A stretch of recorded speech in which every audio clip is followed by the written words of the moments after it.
मनरेगानि मुं सोलायजागै खालायजाखा विकसित भारत गेरान्टी फर रोजगार एंड आजीविका मिशन ग्रामीण बीबीजी रामजी आबनि यागुलो सामुं तांनाय रफि बागै सालकबां बांग्रिबुइ रिजाखा 100 days दंमाने आबो सोलायै 125 days खालाय रिजाखा बीबीजी रामजीनि मुं सोलायजागै सामुं तांगै जानाय लोकरंनि बागै काहाम अबाहायनो कक्तमाथुमनि बस्कांगो साका बीजेपी बदनी आदंग्रक बीजेपी खुआई हाकर हाबानग ककथुरनि बिसिंतै ग्राक सालो अबाहायनो कक सालायका तंग मंत्री सुशांत चौधरी खुआई हांकर परिषदनि सभाधिपति अपर्णा सिंह राय बीजेपी खुआई हांकर काजको बिनय देबबर्मा खबै कबुनि जुदा जुदा आदंग्रक এখানে যে অর্থ আমি দিলাম ত্রিপুরার এবং সারা দেশের এটা স্বাভাবিকভাবেই চোখে আঙুল দিয়ে প্রমাণ করছে যে আমাদের সরকার কেন্দ্রীয়ভাবে এবং রাজ্য স্তরে এই রেগা নিয়ে কতটুকু সিরিয়াস এবং সেটা সিরিয়াস বলেই প্রধানমন্ত্রীজির নেতৃত্বে আমাদের এই এমজিএনরেগা যে খোলন নলছে পাল্টে এটাকে একটা নতুনভাবে জনগণের কাছে প্রকাশ করা হয়েছে। এই নতুন আইনে আমাদের 100 থেকে 125 দিন করা হয়েছে। টাকা বিভিন্ন স্টেটে বিভিন্ন হবে, কারণ কি আমাদের ত্রিপুরা রাজ্য আমরা নর্থ ইস্টার্ন জোনে পড়ি, কাশ্মীর হিমাচল প্রদেশেরা হিমালয়ান রেঞ্জে পড়ে।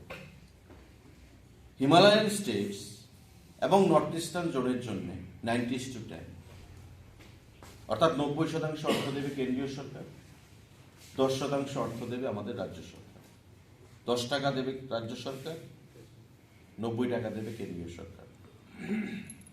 বাকি রাজ্যগুলোর জন্য 60:40 60 টাকা দেবে কেন্দ্রীয় সরকার, 40 টাকা দেবে রাজ্য সরকার। এই রেগার টাকা নিয়ে কত নয়চয় হয়েছে এবার আপনারা উপলব্ধি করতে পারেন।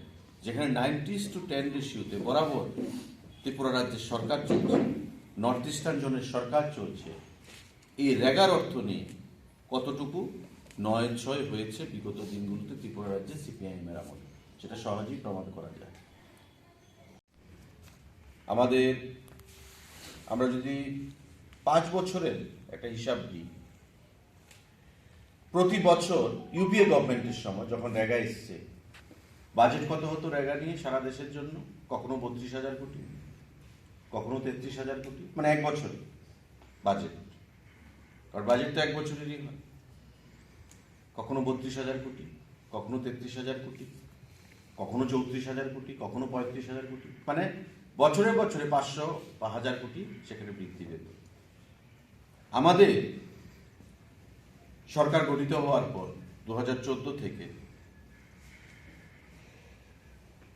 এক বছরে আমাদের বাজেট ছিল 2,13,000 কোটি। কোথায় 33,000 কোটি আর কোথায় 2,13,000 কোটি। আমাদের 15 থেকে 25 যদি আমরা ধরি, এই 10 বছরের বাজেট রেগার, আমাদের 10 বছরের বাজেট 2015 থেকে আজকে মানে 26 আমরা 2025, এই 10 বছরের বাজেট এনডিএ গভর্নমেন্টের দিল্লিতে সারা দেশের জন্য 7,80,000 কোটি। 7,80,000 কোটি কত আমাদের 10 বছরের বাজেট। আর তাদের বাজেট কত ছিল 10 বছরে? 2,13,000 কোটি। ডিফারেন্সটা ভাবো। গ্রামীণ অর্থনীতির কথা আমি বলছি, গ্রামীণ অর্থনীতিকে আমি শক্তিশালী করব 1 কোটি টাকা রেগার জন্য। সিপিআইএম কত করেছে? 6,490 কোটি টাকা। আমাদেরটা কত বেশি? 7,801 কোটি টাকা। আর 6,490 কোটি টাকা। এ হচ্ছে আমাদের রাজ্যের ফিগার। অথচ তারা কি বলছে, যে রেগায় কর্মসংস্থান নেই। এখানে সভাধিপতি আছেন, পঞ্চায়েত 3 টায়ার পঞ্চায়েত সিস্টেমে হাইয়েস্ট বডি জেলা পরিষদ, জেলা পরিষদের নেতৃত্ব দিচ্ছেন। পঞ্চায়েত